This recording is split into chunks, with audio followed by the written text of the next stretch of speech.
अब थ्योरम 6.4 पे बेस्ड एक क्वेश्चन देखते हैं।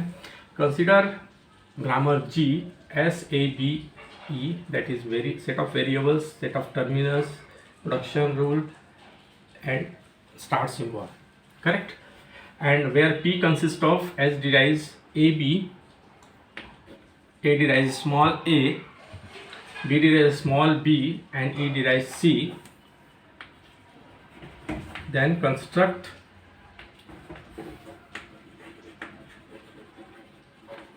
reduced grammar. ठीक है,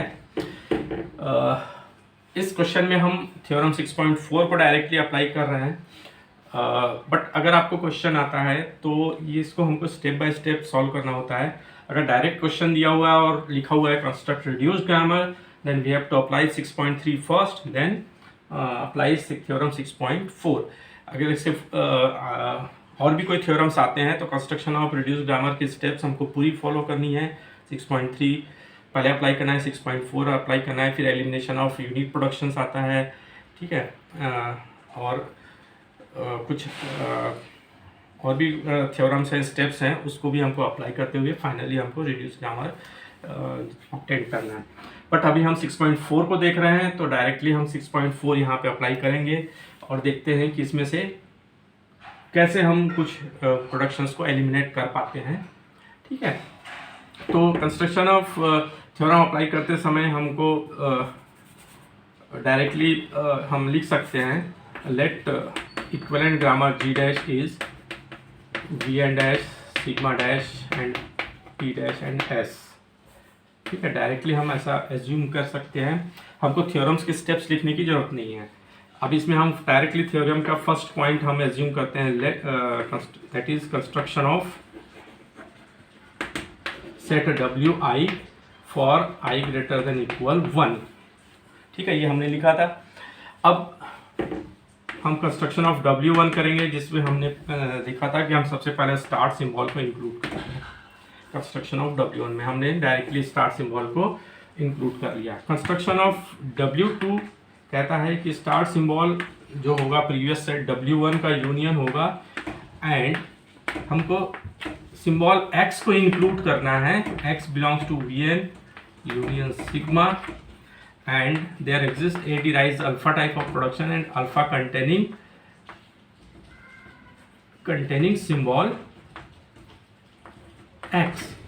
तो हमको A derives alpha type के प्रोडक्शंस को यहाँ से एक्सट्रैक्ट करना है और X जो होना चाहिए Vn यूनियन सिग्मा को बिलोंग करना चाहिए। ठीक है, और हाँ, X belongs to Vn union sigma and A belongs to WI, that means previous set का वेरिएबल होना चाहिए।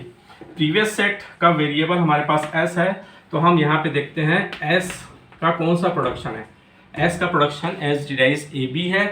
S डिराइव्स AB में इसको हमको A डिराइव्स अल्फा एज्यूम करना है और इस अल्फा को हमको सिंबल X में एज्यूम करके इंक्लूड करना है। तो इसके अल्फा के सिंबल X क्या बन रहे हैं, A एंड B। अगर वेरिएबल है तो वेरिएबल को लेना है, अगर टर्मिनल है तो टर्मिनल को लेना है। तो हम यहाँ पे इंक्लूड करेंगे दो वेरिएबल A एंड B। तो हमारे पास कंस्ट्रक्शन ऑफ W2 में capital S, capital A and capital B, ये दो वेरिएबल आ जाएंगे।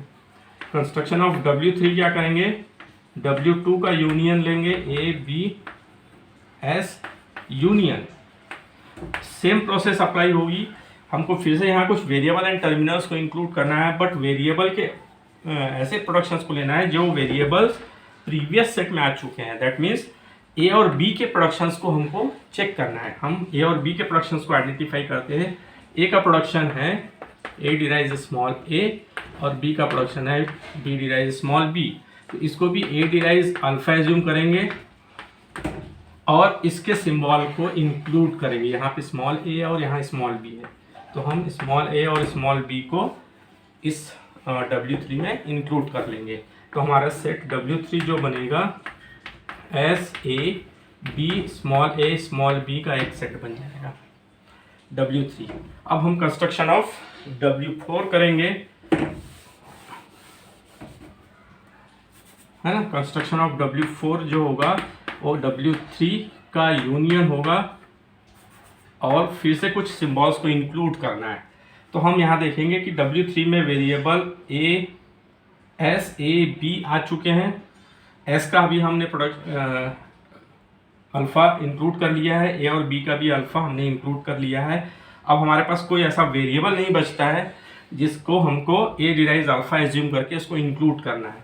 तो हमारे पास यहाँ पे 5 रह जाएगा। ठीक है, ये इंक्लूड कर चुके हैं, ये इंक्लूड कर चुके हैं और ये भी इंक्लूड कर चुके हैं, क्योंकि ये तीनों वेरिएबल्स प्रीवियस सेट के मेंबर हैं। अब हमारे पास कोई ऐसा वेरिएबल नहीं है, दैट मीन्स ई अगर वेरिएबल होता तो हम इनको इंक्लूड करते। यहाँ पे ई ऑटोमेटिकली एलिमिनेट हो रहा है। ठीक है, तो हमारे पास फाइनली जो W3 इक्वल W4 आपके पास रह जा रहा है, यहाँ पे ये स्टॉप हो जाएगा। That means W3 equal W4 which equal capital W। तो कैपिटल W में आपके पास फाइनली क्या आ गया, S, capital A, capital B, small a and small b। इससे हम पॉइंट नंबर 2 को कंस्ट्रक्ट करेंगे। Point number 2 is construction of Vn dash, sigma dash and P dash. तो कंस्ट्रक्शन ऑफ Vn डैश क्या है, Vn dash is Vn intersection capital W। तो Vn क्या है आपके पास, capital S, A, B and E है। इसका इंटरसेक्शन इस सेट के साथ लूंगा। ये इंटरसेक्शन के लिए आपके पास capital A, capital B, capital S, A and B है। तो यहाँ पे मेरे को केवल Vn डैश का इंटरसेक्शन चाहिए, तो मेरे पास SAB का हमको मिल जाएगा। बाकी इसमें से इंटरसेक्शन से एलिमिनेट हो जाएगा। तो मेरे पास Vn डैश में क्या आ जाएगा, capital S, capital A and capital B। अब आप देखेंगे यहाँ पे कैपिटल ई ऑटोमेटिकली एलिमिनेट हो गया है, कैपिटल ई यहाँ से हट गया है। इसी प्रकार से हम सिग्मा डैश का कंस्ट्रक्शन देखेंगे। Sigma dash is intersection of sigma intersect capital W।